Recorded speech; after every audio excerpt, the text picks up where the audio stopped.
I'm sitting in my therapist's office, well, life coach, because therapy sounds too vulnerable for a grown man when she drops the bomb that's about to ruin my entire Thanksgiving. So, Darnell, Coach Monica says, flipping through her notes with that calm, collected energy that usually keeps me grounded. I think we've made real progress on your abandonment issues and your tendency to self-sabotage relationships. Yeah, I say, checking my phone. Look, I gotta bounce soon. My mama's already texting me about picking up the macaroni and cheese from my auntie's house. Monica smiles. That knowing smile, that means she's about to say something that's gonna cost me an extra session. Actually, speaking of family, I wanted to give you a heads up about something. My stomach drops. Nothing good ever started with "I wanted to give you a heads up." I've started seeing someone, she continues. And I'm confused because why is my life coach telling me about her love life? And there's a chance you might run into us. I just wanted you to be prepared in case. Coach, no disrespect, but I don't need to know about your boo. That's your business. Well, it becomes your business when my boo, as you say, is your Uncle Marcus. The room starts spinning. Uncle Marcus. The same Uncle Marcus who raised me when my dad left. The same Uncle Marcus who taught me how to tie a tie, change a tire, and talk to women. The same Uncle Marcus who I've been telling all my deepest secrets to Coach Monica about for the past 6 months. I'm sorry, what? Monica has the audacity to look sympathetic. I know this is awkward, but Marcus and I met at a mixer 3 weeks ago, and we just clicked. I didn't realize he was your uncle until he showed me pictures of his family, and there you were. 3 weeks? You've been dating my uncle for 3 weeks and you're just now telling me? Technically, we've only been on 4 dates. 4 dates? Coach, you know everything about me. You know about my weird toe. You know about the time I cried watching The Lion King. You know about Jennifer. Who's Jennifer? Monica asks, her therapist brain kicking in automatically. Exactly. You know too much. And now you're dating Uncle Marcus? The man knows where I hid my report cards in middle school. Monica takes a deep breath, that professional composure sliding back into place. Darnell, I understand this feels like a boundary violation, but my personal life and our professional relationship are separate. However, if you feel you need to find a new life coach, oh, I'm definitely finding a new life coach. This is insane. Does he know you're my coach? He does now. He actually thinks it's wonderful that we're both important people in your life. Wonderful, wonderful. Coach Monica, my uncle is going to be at Thanksgiving dinner tomorrow. And that's when she hits me with the knockout punch. I know he invited me. I'm standing in my mama's kitchen the next morning, stress eating raw crescent rolls, when she walks in and slaps my hand. Boy, those are for dinner. What is wrong with you? Ma, we got a situation. My mama, Diane Richardson, is 5'3" of organized chaos and the undisputed heavyweight champion of our family. She's wearing her Turkey Day apron, the one with the bedazzled turkey she made herself, and her hair is wrapped up tight because she means business. A situation? Baby, the only situation we got is your cousin Trey saying he's bringing his plant-based girlfriend to a soul food Thanksgiving. I got turkey, ham, and fried chicken. That girl gonna starve. Ma, focus. Uncle Marcus is bringing a woman to dinner, and Marcus is grown. He can bring whoever he wants. It's my life coach. The spoon she's holding clatters into the pot. Your what? My life coach, Monica. The woman I've been paying $150 an hour to help me work through my issues? That Monica, the one you told about the bedwetting? I was 7, Ma, and that's not the point. So let me get this straight. She turns off the stove and gives me her full attention, which is never good. Your uncle, my brother, is dating the woman you pay to listen to your problems? Yes. And you didn't know they were dating? Not until yesterday. And now she's coming to Thanksgiving dinner? Where the whole family is gonna be? Yes. My mama stares at me for a long moment, then bursts out laughing. Not a small chuckle, a full, bent-over, can't-breathe laugh that has her reaching for the counter. Ma, this isn't funny. Boy, yes it is. This is hilarious. Wait till I tell your Auntie Sharon. Please don't tell Auntie Sharon. You know she can't hold water. Baby, by the time the sweet potato pie comes out, everybody's gonna know anyway. This is too good to keep quiet. She's right, and I know it. My family operates on a simple principle. Your business is everybody's business, especially during the holidays. My phone buzzes. It's a text from Uncle Marcus. Nephew, looking forward to seeing you tomorrow. Monica told me about y'all's sessions. We gonna have a good laugh about some of that stuff. I show my mama the text.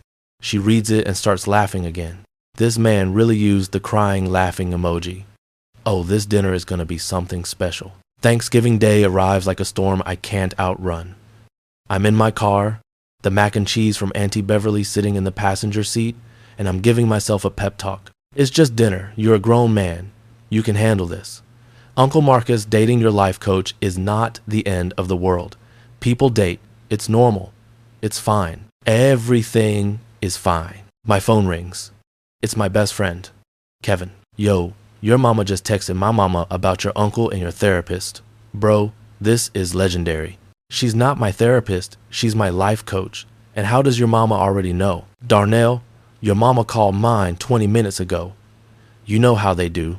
I'm gonna die. I'm literally gonna die at this dinner table. Nah, but you might wish you were dead. I'm pulling up in 10 minutes. I wouldn't miss this for nothing. You're not even invited. Your mama told mine to tell me to come. She said, and I quote, "This is gonna be better than reality TV, and Kevin needs to see this." I pull up to my mama's house, and there are already 6 cars in the driveway. Uncle Marcus's black Cadillac is parked right next to a silver Honda Accord I don't recognize, probably Monica's. I sit in my car for a solid 5 minutes, contemplating if I can just leave the mac and cheese on the porch and go home. But then my cousin Trey knocks on my window, scaring me half to death. Yo, D, get out the car, man. You missing everything. Trey is 22, fresh out of college, and thinks he knows everything because he took 2 philosophy classes and started a podcast nobody listens to. What's happening in there? Bruh, your uncle's new girl? She's in there analyzing everybody. Grandma said something about the collard greens, and this lady started talking about intergenerational cooking trauma or something. Grandma told her to sit down and eat. This is worse than I thought. I grab the mac and cheese and head inside, and the scene that greets me is exactly the controlled chaos I expected. The house smells like heaven turkey, dressing, yams, greens, and about 7 different desserts competing for attention. The TV is playing the football game at a volume that suggests someone lost the remote. Kids are running around unsupervised. Auntie Sharon is arguing with Auntie Beverly about whose cornbread recipe is better. And there, sitting at the dining room table next to Uncle Marcus, looking perfectly comfortable in a burgundy sweater and black slacks, is Coach Monica. She sees me and waves. Darnell, happy Thanksgiving. Every head in the room turns toward me. Uncle Marcus grins like he just won the lottery. My mama appears from the kitchen, wiping her hands on her apron, with a smile that says she's been waiting for this moment. Baby, come meet your uncle's new lady friend. We've met, Ma. Oh, I know. Come sit down anyway. I'm being set up. This is an ambush disguised as a holiday dinner. I shuffle over to the table, and Uncle Marcus stands up to give me a hug. He's 62, looks 40, and has the confidence of a man who knows he's still got it. He's wearing a burgundy sweater that matches Monica's, which means they coordinated, which means this is serious. Nephew, good to see you. You know Monica, of course. Yeah, we're acquainted. Monica extends her hand, professional as ever. It's good to see you outside of our sessions, Darnell. My cousin Trey, standing behind the couch with his girlfriend, a white girl named Sage, who looks terrified, whispers loud enough for everyone to hear. Wait, sessions? What kind of sessions? Life coaching sessions, I say quickly. She's my life coach. Oh, like a therapist? Auntie Sharon chimes in, appearing with a glass of wine that's definitely not her first. Not exactly, Monica says, slipping into professional mode. Life coaching focuses more on goal setting and forward momentum, while therapy typically addresses past trauma and mental health. So you're like a therapist light? Auntie Beverly asks, genuinely curious. I prefer to think of it as a different approach to personal development. Uncle Marcus puts his arm around Monica's shoulder. She's helped a lot of people. Real smart lady, and beautiful too. He winks at me. I want to crawl under the table. My grandma, Mama Ruth, shuffles in from the kitchen. She's 87, sharp as a tack, and gives exactly 0 damns about anybody's feelings. So this the woman you've been crying to about your feelings? She asked me, pointing at Monica. Grandma, please. Don't grandma please me. Marcus, this the young lady you brought to my house? Yes, ma'am. This is Monica. Monica, this is my mama, Ruth. Monica stands and extends her hand, but Grandma just looks at it. You know all my grandson's business? Aye, we have a confidential professional relationship. That mean yes or no? It means I'm bound by ethics not to discuss, so yes. Grandma nods, seemingly satisfied. You pretty, you got a job. Marcus, don't mess this up. Yes, ma'am. Grandma shuffles back toward the kitchen, hollering, Diane, your macaroni ready yet? My mama yells back, 5 more minutes. Uncle Marcus leans over to me and whispers, she likes her. That's a good sign. Uncle Marcus, can I talk to you in the garage? Now? We about to eat. Now. He looks at Monica, who nods encouragingly. Go ahead. Family time is important. We head to the garage, which is just a glorified storage unit with a workbench and posters of old school cars. Uncle Marcus closes the door and looks at me. What's on your mind, nephew? Really? You really don't know? I know you're uncomfortable, but I need you to talk to me like a grown man. What's the issue? The issue is that you're dating my life coach, the woman I tell everything to. And? Uncle Marcus, she knows things about me. Embarrassing things. Personal things. Things I haven't even told you. He leans against the workbench, crossing his arms. Like what? Like how I'm scared of commitment because I watched you go through 3 divorces. I've only been married twice. You were engaged to Miss Patricia. That counts. Fair enough. He's quiet for a moment, then says, Monica told me she's been helping you work through some things. She didn't tell me what things said that's between y'all, but she did tell me that you're making progress and that you're a good man working on being better. She said that? She did. And you know what? That made me proud because that's the same nephew I raised, the one who's not afraid to admit when he needs help. But Uncle Marcus, this is weird. Every time I see her, I'm going to think about y'all being together. And every time I think about telling her something personal, I'm going to remember that she's with you. So find a new life coach. I'm trying, but it's not that simple. She knows my patterns, my history. Starting over with someone new means explaining everything again. Uncle Marcus pushes off the workbench and puts his hand on my shoulder. Nephew, let me tell you something. I didn't plan this. I met Monica at a mixer for black professionals. We talked for 3 hours.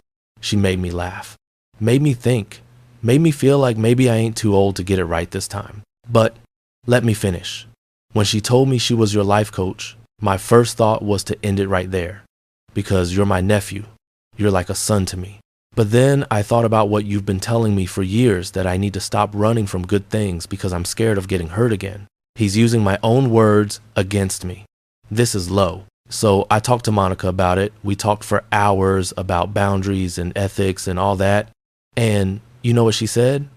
She said if you needed her to step back as your coach so I could be happy, she'd do it because she cares about both of us. My throat gets tight. She said that? She did. But I told her that's not fair to you. You're doing good work. You're growing. And I'd never forgive myself if I messed that up for you. So what do? We figure it out, like family. You might need to find a new coach eventually, and that's okay. But today we're going to eat some turkey and pretend like this ain't the weirdest Thanksgiving we ever had. I laughed despite myself. It's pretty weird. Boy, your Auntie Sharon brought a man she met at the grocery store to Christmas one year. This ain't even top 5. We head back inside, and dinner is being set up. The dining room table is extended with 2 extra card tables, covered in mismatched tablecloths, and absolutely groaning with food. My mama's standing at the head of the table, ready to say grace, when Auntie Sharon's voice cuts through the chatter.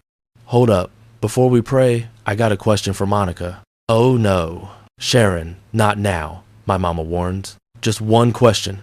Monica, baby, you seem nice and all, but how you gonna date Marcus when you know all Darnell's business? Don't that seem like a conflict of something? Monica handles it like a pro. That's a great question, and you're right to think about it. Darnell and I have been discussing how to navigate this situation professionally and ethically. The reality is that my relationship with Marcus doesn't change my commitment to Darnell's growth and privacy. But you at the family dinner, Auntie Beverly points out, that ain't very private. That's true. Which is why Darnell and I will need to have a conversation about whether he's comfortable continuing our coaching relationship or if he'd prefer a referral to someone else. Everyone looks at me. The pressure is suffocating. Can we just eat? I ask. Not yet, Grandma says, appearing with a casserole dish. Monica, you eat pork? Yes, ma'am. Good. Sharon, sit down and mind your business. Diane, say the blessing so we can eat. My mama clears her throat and we all bow our heads. Well, except for Trey's girlfriend Sage, who's looking around confused until Trey pulls her head down. Lord, we thank you for this food, for this family, and for whoever had the sense to bring rolls because somebody forgot. She cuts her eyes at Auntie Beverly. We ask that you bless this meal and help us remember that family is family, even when things get complicated. And Lord, please let this turkey be moist because last year was tragic. Amen. Amen, everyone echoes. And then it's chaos. Plates being passed, people reaching over each other, kids trying to skip the vegetables, Auntie Sharon already making a second plate. I end up sitting between Kevin, who did show up, the traitor, and Monica. Monica leans over. How are you doing? Really? I'm processing. That's fair. For what it's worth, I really like your uncle, and I really respect you. I never wanted this to make you uncomfortable. I know, it's just a lot. Would it help if I told you something embarrassing about Marcus? Absolutely. She leans in closer, her voice low. He still sleeps with a nightlight. Says it's for security purposes. I burst out laughing, which makes Uncle Marcus look over from where he's sitting. What y'all talking about over there? Nothing, Monica and I say in unison, which just makes everyone suspicious. The meal continues, and slowly, I start to relax. I watch Uncle Marcus and Monica together, the way she laughs at his corny jokes, the way he makes sure her glass stays full, the way they look at each other like they're in on a secret the rest of us don't know yet. Then Trey ruins everything. Yo, Monica, since you're a life coach and all, can you tell us what's wrong with D? Like, what's his main issue? Trey, I swear I start, but Monica cuts in smoothly. Life coaching is confidential, just like therapy. I couldn't discuss Darnell's sessions even if I wanted to, but what I can tell you is that he's one of the most self-aware people I've worked with, and he's doing the hard work of growing into the man he wants to be. My mama puts down her fork. That's nice to hear. His daddy never did do any of that work. The table gets quiet. We don't talk about my dad much. He left when I was 7, and Uncle Marcus stepped in to fill that gap. It's an old wound that everybody knows about, but nobody mentions. Monica, sensing the shift, says, it takes real strength to break generational patterns. And it sounds like Darnell had a good role model in Marcus. Uncle Marcus looks uncomfortable with the praise. I just did what family does. No, I say, surprising myself. You did more than that. You showed up when you didn't have to. You stayed when it got hard. You taught me what a man is supposed to be. Now everyone's looking at me, and I'm feeling exposed. But I keep going. And yeah, this situation is weird as hell, sorry Grandma, but if you're happy with Monica, then I'm happy for you. Even if it means I gotta find a new life coach. Uncle Marcus's eyes get a little misty. You mean that? Yeah. I mean, I'm still gonna need time to not think about y'all when I'm in my feelings, but yeah. Monica reaches over and squeezes my hand. Thank you, Darnell. That means everything. Auntie Sharon breaks the moment by hollering, well, all right then. Can we talk about how Trey brought a white girl who don't eat meat to a black Thanksgiving? And just like that, the attention shifts to Trey and poor Sage, who looks like she wants to disappear. Trey starts defending her dietary choices, which leads to a debate about veganism, which somehow turns into an argument about whether turkey is better than ham, which escalates into Auntie Sharon and Auntie Beverly nearly coming to blows over whose macaroni and cheese is better. Kevin leans over to me.